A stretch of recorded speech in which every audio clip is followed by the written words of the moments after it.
See, we can't hear you.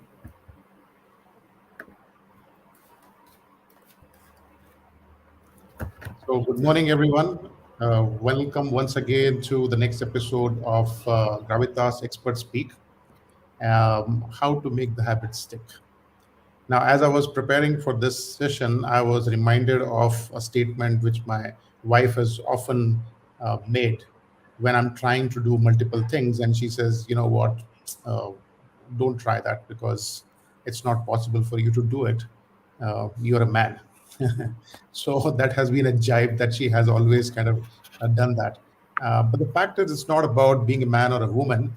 At our conscious level, our mind can focus only on one thing at a time. You can't literally do multitasking. That's a fallacy. But once you are repeating the same task again and again, and it sinks into your subconscious, that's when you develop the superpower of being able to do multiple things at the same time. But more important, it is that then it becomes a habit, and that's the anatomy of a habit. The biggest challenge for all of us is how to make it go down to your subconscious level. That's the hard part, and that is the topic for us today, is how to get your actions, your repetitive behaviors go into your subconscious so that your habits can stick. And it has got implications in the long term for working professionals, for everyone. Why? Because most of the training, the new ways of working that we try to learn during any sessions, the biggest point of failure is where they don't stick and we go back to our old ways of working. So once again, I am inviting my dear friend, philosopher, guide, and literally an authority on James Clear's work of atomic habits. It's always a pleasure to have you discuss things with me. Prakash, welcome to the show. Thank you, Rajiv. That's high praise, if not say outright flattery. I must say that. All right. Thank you for the introduction and thank you for having me on this show again. Very happy to be here. So brilliant. So let's just dive right into it. And from our last session, we talked about how to create habits. Today, we are going to talk about this. So, what do you have to say? I mean, how can we make sure that the habits that we start with so much of good intent that they should become a how shall I put it? Uh, how can we make them as a unconscious competence, something that we just do automatically? So would you like to start with that one? Sure, Rajiv. So, James Clear in that book, Atomic Habits, he talks about these four laws. And this today we are going to look at the third law basically. How is that we are going to make a good habit inevitable and bad habit impossible? That's what he talks about. I would like to start with sharing two anecdotes which James Clear shares in this book. The first anecdote is about the famous author, world famous, well-renowned author, philosopher Victor Hugo. Now, in the summer of 1830, Victor Hugo was given a deadline by his publisher saying that you have 1 year's time to publish your next book, your new book. Victor Hugo, for reasons best known to him, decided to do a lot of speaking engagements, tours, and this and that. And 6 months he did not start work on this new book. At that time, the publisher called him again and said, "Hey, you have only 6 months more to finish this book." Now, normally a year itself is quite a less time because book writing is all about creativity and so much of rewriting and all that. But with 6 months left, Victor Hugo knew that he was in a real bad situation. So he did something very strange, which is that he packed up all his clothes, and gave it to one of his assistants and told him to take it away from him and keep it somewhere else. He just kept one large shawl for himself at home. What that meant was Victor Hugo could not step outside of the house. Hmm. So he was forced to write. He finished the book 2 weeks ahead of schedule, and the book is none other than the one, The Hunchback of Notre Dame. Okay, okay, that's interesting. That's very interesting. Yeah. So So yeah, go ahead. yeah. No, no. I'm just saying this. I'm just trying to relate it to what we have done. In fact, this is something what James Clear talks about tweaking the environment. Is that correct? Exactly. Exactly, Correct, correct, exactly. correct, correct. So, would you like to kind of talk about that concept of tweaking the environment? Because then you can convert this intuitive thinking into kind of repeatable tool. Yeah, Consciousness. yeah. So the lesson which James Clear wants us to draw, and we should also draw, is that changing a habit lies less about making good habits easy. It's more about making bad habits hard. And for Okay. that, So let's repeat that. It's more about making making bad habits hard. hard and Right. less about making good habits easy. So the bad habit Victor Hugo had was the tendency to go out, socialize, meet people, which he loved doing. For him, it was a bad habit because it prevented him from doing what he wanted to do, which Right. is write a book. All right. So he made it extremely hard. He made it virtually impossible for him to step out of the house. So he had to write the book. So that worked wonders for him.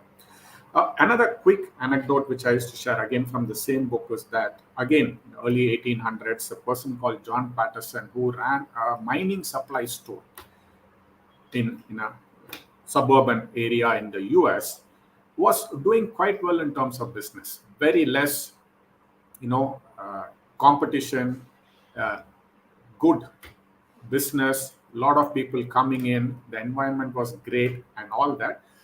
However, one thing that James Patterson noticed was that he was losing money despite all of these favorable environmental factors. So business is good, a lot of demand, a lot of people coming in, profit margins are good, but he's making no money.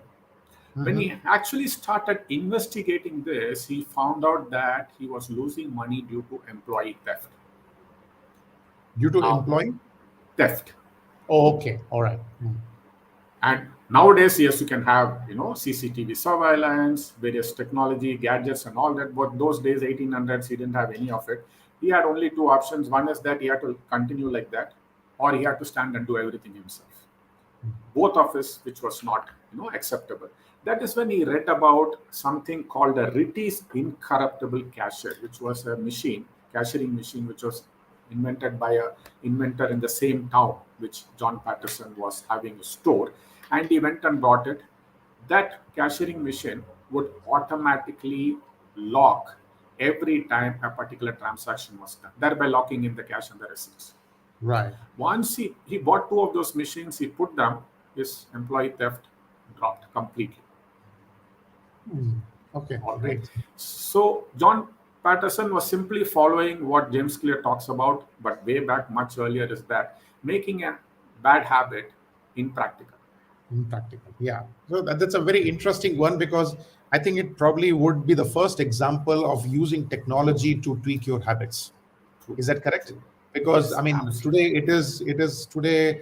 You pick up your phone and there are like thousands, Uh, if not hundreds of thousands of app that will tell you how to stick to one of those kind of apps, either for walking or keeping healthy lifestyle or keeping yes, a track of your time and the other thing. So I understand a little bit about that how do these apps work is because they give you a feedback loop yes. which helps you with that one. So, in context of being able to create these habits, how would you relate, or how would you use technology and this feedback loop to help create good habits? Do you want to talk All about right. that? Yeah. Sure, sure. So the key thing is here, Rajiv, is all about having a commitment device. Now, a commitment device is nothing but a choice you make in the present to control your actions in the future. So Right. when we have this commitment devices, and Victor Hugo's commitment device was making sure he didn't have his clothes around. All right. Now we Mhm. don't have to make some drastic choices, but for us, what we are struggling with, having these commitment device will help us. One example, James Clear, his own example he gives us was that we know that technology can help us, as you very correctly said, all these apps, reminders, notifications, and all that. But if you take, the word binging on watching TV, one word which immediately comes to mind is Netflix. Right. So why does Netflix and binging go so hand in hand? It is because Netflix has got this. Yes, Rajiv, Netflix has got this autoplay feature, which means Hmm. to go from one episode to the next, you don't have to do anything. Right. It So just Netflix, automatically plays. Hmm. exact. Netflix is making your bad habit so Hmm. easy. You don't have to lift a finger. So you Correct. just keep watching. All Hmm. right. However, that is exactly what we want to stop. And so technology can either aid us or stop us. One of the Hmm. things James Clear did was that every Monday morning he would give his phone to his assistant and tell him or her, please change all the passwords on all social media accounts, and then give the phone back to him. Hmm. And he or she would mail him the passwords on a Friday evening, which means only on Saturday and Sunday he could access to social media accounts. Hmm. So he's making it hard for himself to access those things. So Absolutely. So, creating in a way, an inverse use of technology. right. Yeah. Absolutely. Absolutely. Yeah. In How? yeah, if I can jump in here, I remember Sure. um, there's this book called Hook, which Hmm. talks about how your habits become addictive, and it talks about the same thing of enhancing the pleasure for good habits, or introducing a reward or a pleasure for good habits, and at the same time making it difficult for you to do the bad habits. So I tried this Yes. bad habit part of it, that when I was smoking about 10, 15 years back, and I wanted to stop that, instead of buying a whole pack, because here it's possible, I would go to a store and just ask for one cigarette and do that. And conversely, there's a book called Nudge, and that Hmm. they talk about how you can how they rearrange the cafeteria, where they wanted to encourage people to adopt these habits of good healthy habits of drinking more water and less of Yes. soda, right? So they just arranged the coolers in such a way that they were more convenient to pick up a bottle of water, or to and more effort for them to go and look for a bottle of soda or something. And within 1 month of this experiment, the sales of those water bottles, they skyrocket by about 200-300% or whatever it is. So Yes. very interestingly for me, it was that it is not just about internal motivation, but you can actually use what you call the commitment device, or tweaking the environment, right? Absolutely. Absolutely. Brilliant, brilliant, brilliant, wonderful. So, And so and in yeah. So you were talking about how to use this as an catalyst, or an enabler of good habits, right? So please Absolutely. carry on. Yeah. Again, James Clear talks about a quote by the famous mathematician Alfred Whitehead, who said, civilization advances by extending the number of operations we can perform without thinking about it. Now, Hmm. forget about civilization. Think about the number of decisions and things we have to do every day. If we were Right. to actually think about each one of those decisions, we'd be exhausted. Hmm. Yes, You're right. but the more we automate, the easier for it is. So one classic example, Rajiv, is all these payments. Right. All right. Right. So setting this auto pay and making sure that we also get reminders is a wonderful way of saving us the stress of having to remember, having to make notes, forgetting it, landing up paying late fees, and so on and so forth. This technology can be used to automate all these good habits where we need to make these payments and ensure that utilities and stuff like that, which we have to do. Right. The second thing which I tried and worked successfully for me is that muting all notifications, especially when I have to sit down and do focus work. For example, I don't Yes. have a single notification on my WhatsApp. So there Hmm. are no badges, nothing. Only if I pick up my phone and I open my WhatsApp app, I'll be able to see the messages which come in. But I don't see anything. I have only a notification from my official email ID because it's work. So I need to look at it. So doing things like that, and I don't have a single game on my phone. Hmm. If So you're if I not have to tempted to go into playing those games whenever that you want to take a break from work. exactly. It's as it is. It is like I pick up the phone saying that I want to take a break, go into WhatsApp, and then it's like down the rabbit hole.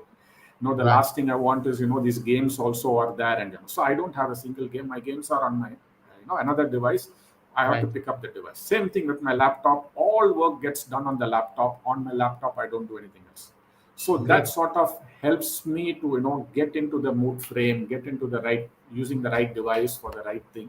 So technology can use many ways. You can use technology to set up reminders, do this auto pace, ensure that you are only able to work on these things, all these things, using the Pomodoro techniques and stuff like that. Right. It can Right. help us greatly. So that is the way technology can aid us. We need to be careful that technology, as Netflix is shown, Right. can Right. also derail us. We need to just be careful that we are enabling our good habits and not our bad habits, or at least the bad habits we want to kick. So these are like the double-edged sword. I mean, you can use it for for a good reason, or if you're not aware of this, you could fall into this trap of just being automatically drawn to all the bad habits is concerned. So being intentional is very, very important for you to be able to create that. And Yes, unless, I mean, for the time that you are trying to inculcate those positive habits, uh, and they're still in that conscious level that you're trying to put in, it's very important for us to be very intentional about it. Once they go down into your subconscious, then obviously you don't have to worry too much about it. Is that correct? absolutely, absolutely. And Okay. intention, Rajiv. That's the whole thing, and that actually is again a double-edged sword. So we will come to that also. Oh, okay.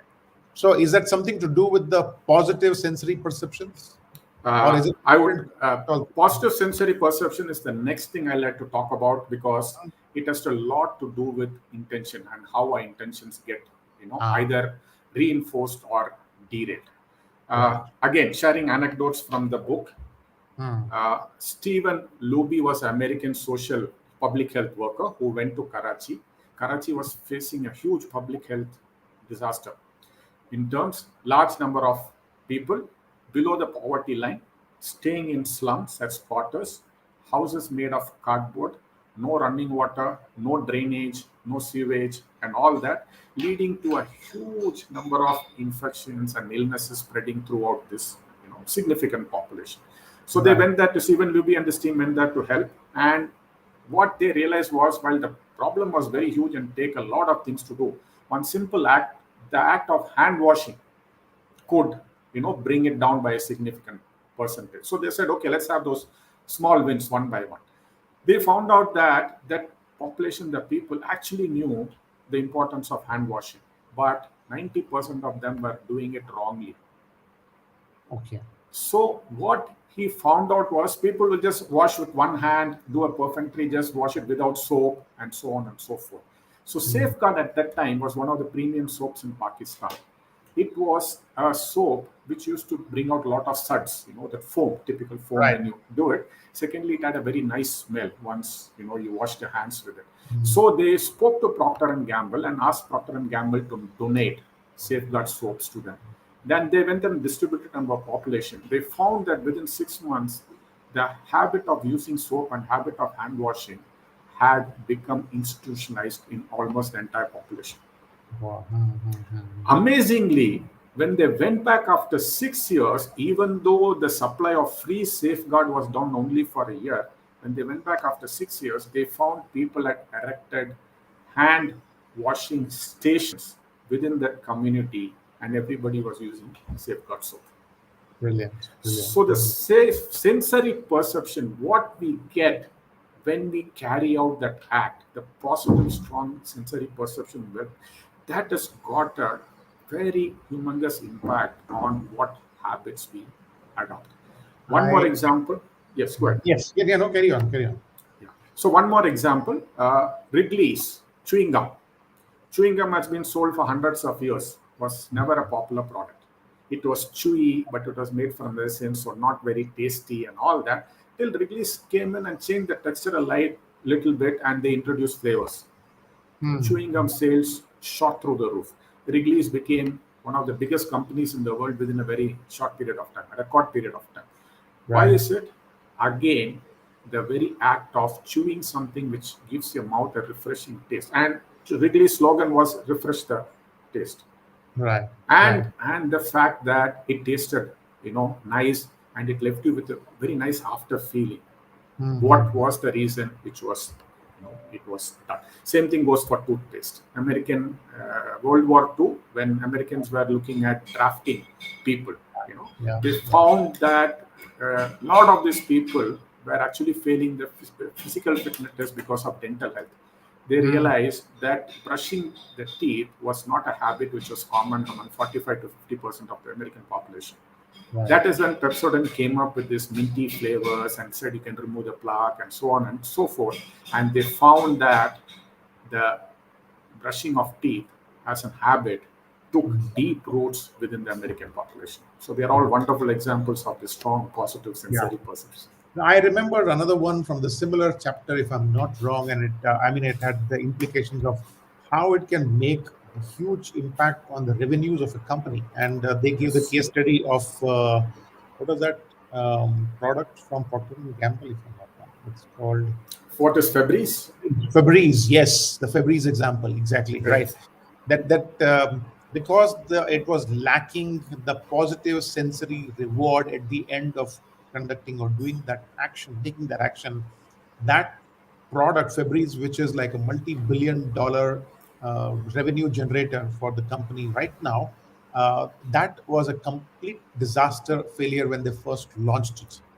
And they brought in the psychologist, and what they found out was that at the end of finishing their cleaning, when they were using Febreze to deodorize the whole place, there was no sensory pleasure that the person who was doing that act was getting it. So there was like the pleasure was missing, and that's the reason it did not become what is that, an addictive action or something Action. like that.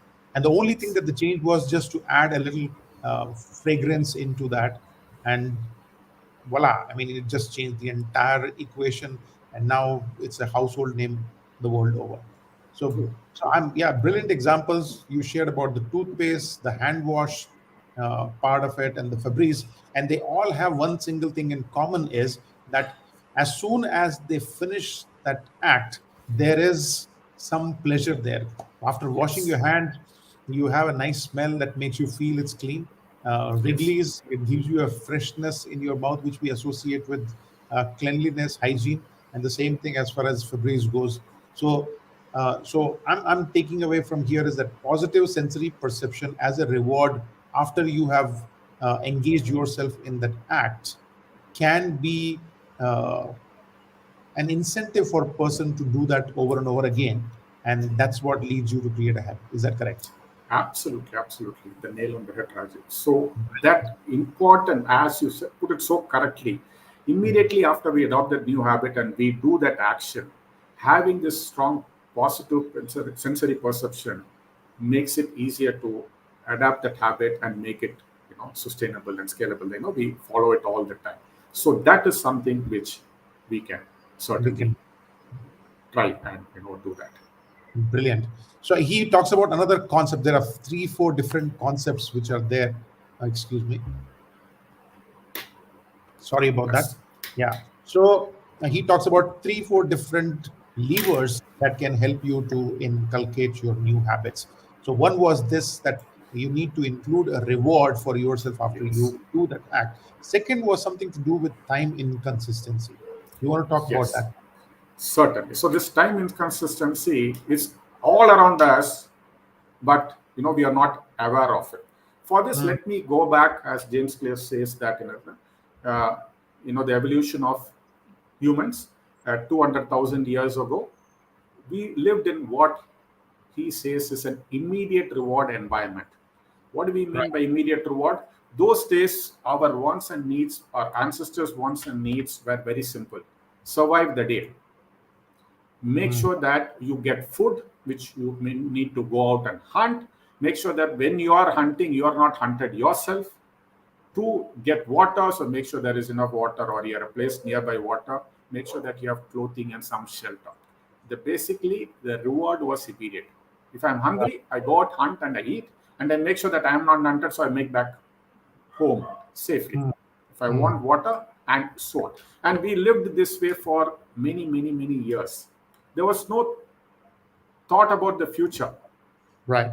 It was just immediate. However, about say past 500 years or so, ever since the advent of agriculture and so many other things, human civilization has brought about, we Hmm. are now living in a very different environment, which is that it is a delayed reward environment. Why Okay. agriculture? If Hmm. you plant paddy, it takes you about 6 months from the time you plant it, nurturing it so carefully to actually seeing that.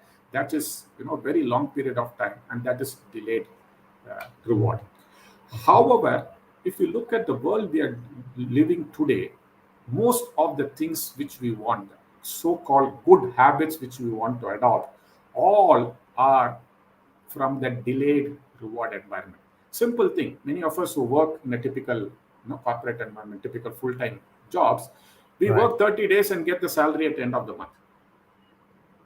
Hmm. So we work the whole year and we look forward to those hikes and bonuses and promotions. So it's all delayed rewards. But if you look at it, our society and the way we live, that is all evolved at a rapid pace. But our brain, especially one part of the brain which is responsible for automating habits, still is 200,000 years old. Hmm. It still Wow. believes in the immediate reward. Hmm. One example is that uh, we know, and I think you and me, we have been both smokers who have been able to kick the habit, Rajiv. We both knew that smoking was bad for health, Hmm. Yeah. and still we Oh, continued wonderful. with it.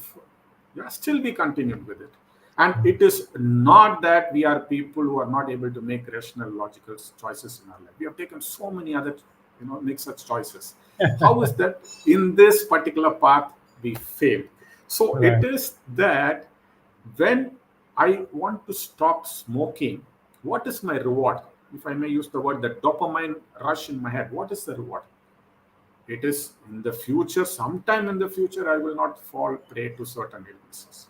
Hmm. It's too far, too vague, too hazy, not Hmm. very concrete.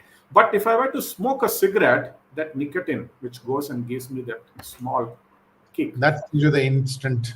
immediate one. The Right. same Right. thing goes with eating junk food, overeating, Right. not exercising. You go and exercise. You have to exercise for a really long period of time, and you have to keep at it to make sure that you exercise for 2 years and then suddenly stop over a period of another 6 months or 1 year. You're going to see that it's going to. So this reward is always delayed, and you need to move on all the time. So the Right. time consistency is nothing but the way we evaluate rewards is inconsistent over time. Right. Right. Right. We are any reward which is certain right now is worth more than a reward which comes in the future. Correct. So, Hmm. due to that, what happens is that we feel it is all right to do this because I see a tangible effect, Correct. whereas this other good habit seems too tough, too difficult, and too far in the future. I don't even know if I were to go through all this pain, it's actually worth it. Right. Right. Yeah, Yeah. yeah. Oh, I think very, very, I think good analysis, and I'm quite happy to hear about some of the psychological triggers behind the reasons why we do or engage into certain habits. And that reminds me of one example that I had read somewhere some time back, and which talked about that is an example of Hewlett Packard. And Hmm. I believe in the initial days, when the founders were working on certain challenges, problems, they had a specific problem that they were trying to solve, Hmm. and that was deluding them for some time. And once, while they were sitting in their office, one of the engineers, he came and burst into the office and telling them that he has found a solution for that specific problem. And he explained how he had done it. And the minute he did, the founders were so happy that they really wanted to reward him with something at that moment. But there was nothing there around them, and he had a fruit bowl in front of him. There was a banana there, so he just took it and gave the banana to him. So here's your reward. The point was, he said that it's important for you to be able to do or give that reward in that moment, for it to be valued by us, kind of. And I believe that it also was the start of something called the golden banana pin One. award for innovation, uh, Okay. or something. Yeah. So the fact that we have these triggers about the need for us to look for instant gratification, that can also be used in such examples Yes. of positive reinforcement. But at the same time, the human beings are the only ones who have this prefrontal cortex. This is your executive decision making center, and that's is the key differentiator between us and the other lesser mammals. And the whole idea is that we have this ability to make a choice even in face of whether it is not pleasant for us to do things, thinking in terms of a long-term sustainable reward at the end of a longer period. And both these things can be used for uh, tweaking our habits or inculcating those habits here. Brilliant. Absolutely. It's been triggering a lot of thoughts in my head also to be able to do some of those habits, which I'm trying to put into my routine and practice. Thank you very much, Prakash. At the same time, what are some of the things that you would, I think we have already crossed our Customer. time here, but let's take a couple of minutes. What would be two, three things that you can help us with that would get us on the path of making our habits sticky using two, three of these tools? Absolutely right. So one thing is that with bad habits, the immediate outcome is good, the long-term outcome is bad, and the same thing is reversed for good habits. So we need to keep that in mind. That's Right. something which we are doing. So we can't rely on good intentions. See, when we take a decision today, we are taking a decision. This is what I want to be in the future, Hmm. and we have that good intention. But because of this delayed reaction, when that actual time comes and we don't see that immediate reward, we tend to look where is that immediate reward. So Mhm. if you're going to change a habit without this immediate reward, some sort of immediate reward, it's going to be a lot more challenging. I'm not saying That- it is impossible, a lot more challenging. So one of Right. the things which again we can do is that, for example, let's say I tend to spend a lot of money on shopping. Hmm. Now I want to reduce that. So what I do, I stop that, but I'm not getting any good reward out of it, any good feeling out of it. I'm actually Right. feeling frustrated. So what I Hmm. do is I create a separate savings account. Whatever money I save by not shopping, I transfer it into that account. Yes. Yeah. Yeah. Yeah. Yeah. And I see that growing, if not every week, if not every day. I see that growing every month, and I say, wow, I've saved them. So that makes me want to get me that strong sensory perception than immediate reward. Both happens, that money in the bank balance is going up every day. Right. Similarly, we just need to look at how can we create that exercising. The Right. minute I exercise, what is that reward I do? Now, one thing we have to be careful is sometimes we exercise and then we go and pick up junk food. Hmm. That's actually conflicting. All right. We need to reward ourselves with something which is actually nice to eat at the same time, which is healthy. So, Right. telling ourselves, I'll give myself a healthy treat, which is a reward for me for doing this. Mhm. So, I work for 2 hours and then I say I'll reward myself with doing one pleasurable activity, not Right. getting onto social media, but chatting with somebody, a favorite So topic, making good a friend. healthy, yeah, making a healthy choice of that reward Choice. also is True. important. Correct. Absolutely. Absolutely. Otherwise, you could be negating whatever that you're trying to achieve by engaging in that behavior. Is that correct? True, true, Right. absolutely. So, in summary, what I'm taking away is first of all, you need to be able to design your environment, or you need to be able to create a commitment device that will help you to engage in that behavior by reminding you, changing your environment. And second thing is that there is it is imperative that you have some sort of a reward after you have done that job, or engage yourself in that act for you to want to do it again and again. Is that would be a good summary for us to take away from here? That is perfect, Raji. That's Right. just Great. bang on. Wonderful. Thank you so much, Prakash. It was again a pleasure to have you here. And every time that we talk, I always take away something for me to work on. after we have had this chat. So thanks again for coming, and I'm sure we will talk once again soon, sometime in the near future. So Sure, with that, Rajiv. thank you very much. Thank you, Rajiv. Happy to be here and looking forward to many more such conversations. And happy that yes, we all took away two, three things which we could implement. Brilliant, brilliant. Right. So thanks a lot, folks. We are going to see you again soon with another episode, and let's see what is it that we can bring in for you in the next episode here. Until then, bye bye. Thank you. Bye bye.